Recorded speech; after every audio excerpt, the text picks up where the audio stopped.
Al via i cavalli della quinta corsa, un miglio per soggetti di 4 anni, ritirato Cuore Matto, sono in 6, 1 Colbert WF, 2 Cosimo I Cla, 3 Corallo Pisano, 4 Campione Ral, 5 Selina LP, in seconda linea 7 Cometa Petral. Partiti con in partenza la velocità il Campione Ral e Selin LP, che sono i più veloci. Parte invece a mezza botta il favorito Colbert WF. Vediamo quindi cavalli che sono sulla retta delle scuderie dopo 350 metri di gara.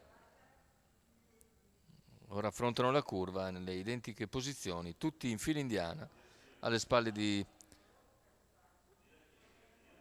Corrado Pisano, dovrebbe essere,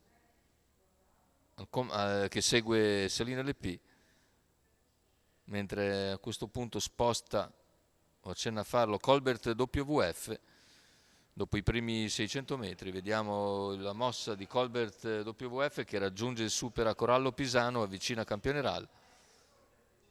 Anzi, Corallo Pisano, scusate, supera Campione Ral e avvicina Corallo Pisano, che lo anticipa però e va su Selin. Cavalli al completamento del chilometro, con Corallo che insiste, attacca Selin LP, sembra in grado di passare. Colbert WF lo segue come un'ombra. Siamo ora sulla retta delle scuderie per gli ultimi 500 metri di gara.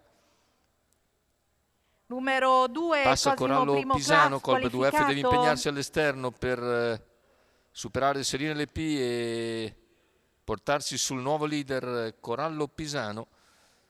Cavalli sulla curva finale con Colbert WF che insiste nella sua offensiva, passa su Corallo Pisano all'ingresso in dirittura d'arrivo e nel finale controlla il tentativo di ritorno di Corallo Pisano, che è buon secondo, mentre Selin LP è forse piegata nel finale. Andiamo a rivedere il terzo posto, forse per Campione Ral, ma è tutto da vedere. Chiaramente cavalli anche nella nebbia non si distinguono molto bene. Vediamo